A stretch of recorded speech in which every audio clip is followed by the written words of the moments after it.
And here we are again, Hornets, and this time we are coming at you with a radio language handbook once again on modifiers, but this time instead of misplaced, we're going to be looking at dangling modifiers. So what I mean by dangling modifiers, I'm not going to watch this one right now with us. Oh, yes, we are. We need to do this! Dangling Modifiers, a la Shmoop. You're at the grocery store with Mom. She's scoping out the soup aisle while you're admiring the Skittle shelf. Holding a bag of candy, the roach flew out of nowhere. If that last sentence made no sense to you, well, don't worry, it wasn't supposed to. You've just encountered what's called a Dangling Modifier. To review, a modifier is a word or phrase that modifies or alters the meaning of another word or phrase. A dangling modifier, however, implies a subject that isn't even present in the sentence. Dangling modifiers are, well, just bad grammar. And if you use them, you're bound to confuse your reader. Dangling modifiers are easy to avoid so long as you remember this formula. Short modifying phrase, plus comma, plus the subject being modified, plus the rest of the sentence. So let's look at a couple of examples of dangling modifiers and how to correct them. Say you have this sentence: cooking his famous chili, the mouse fell into the pot. The subject that the modifying phrase at the beginning of the sentence is supposed to be modifying is missing. If we want this sentence to make sense, we need to fill in that missing subject. Cooking his famous chili, Mark didn't notice the mouse falling into the pot. Here's another example. Fearing a sudden health inspection, the slime lurked in the ice machine. The dangling modifier strikes again. Well, let's correct that sentence to read. Fearing a sudden health inspection, the restaurant owner scrubbed away the slime lurking in the ice machine. Much better, right? Hello, Grammarians. Hello, Rosie. Remember, So in this video, we're going to talk about something called a dangling modifier. So before we get into what a dangling modifier is, we can sort of talk about just what a modifier is. Rosie, do you want to tell us what the definition of a modifier is? Sure. So, one major modifier that you think of is an Okay, and that other one that we started watching will be at the end of your Google form for you to finish on your own to review. So with that being said, we're going to move on to the rest of our stuff on dangling modifiers. So once again, it's a new lesson, so we need to make sure that we box our title, and that is dangling modifiers. And once again, a dangling modifier is a phrase or a clause intended to modify a certain word, but that word is not actually stated in the sentence. So a lot of times we have to add something and we've got to rewrite. So we're going to look at these two sentences below. Driving past the mountains, they were snow-covered and majestic. Wait a minute. What? Driving past that doesn't make any sense. So we're going to come down here and look at this where it says that one way to fix this dangling modifier is to add the actual word we're modifying.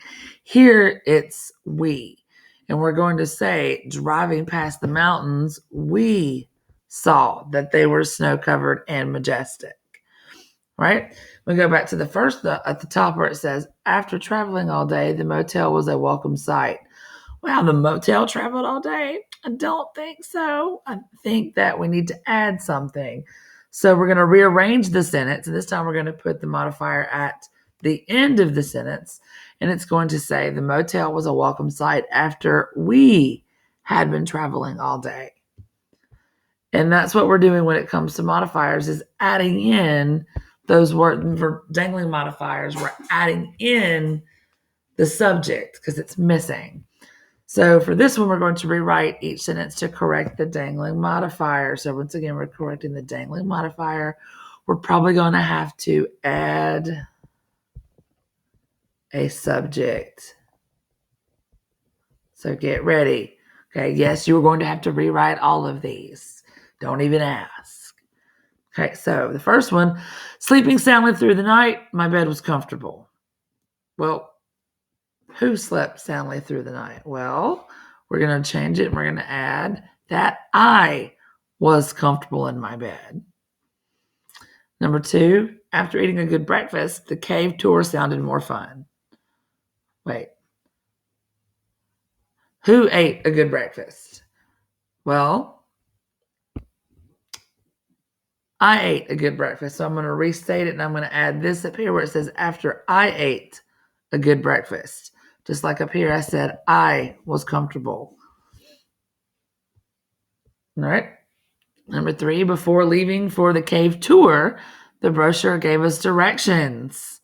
Well, who left for the cave tour? Well, we want to add a subject. Okay, so I'm going to add we. So now it's going to say, before we left for the cave tour, we got directions from the brochure. So just so you see how we rearranged things, instead of saying us, we changed it to a subject pronoun and we moved it over here and we added our subject right here. So that way our sentence made sense. Our modifier wasn't just hanging out talking about nothing. Number 4, climbing into the car, my camera dropped and broke. Wow, the camera climbed into the car? I don't think that's what we meant. So we're going to have to say that climbing into the car, I dropped my camera and broke it. And that corrects our dangling modifier. And for our last one, number 5, to give it a shot. So waiting in line for the tour, cloud started forming. So I'm going to take a second and see if you can figure this one out. What you're going to rewrite, what subject are you going to add? Okay, so hopefully you've come up with your own answer. So I have, got to get that to go away. So, all right, I've got, as we waited in line for the tour, clouds started to form. Now, keep in mind, Hornets, that none of these, there's no one right way to write some of these sentences.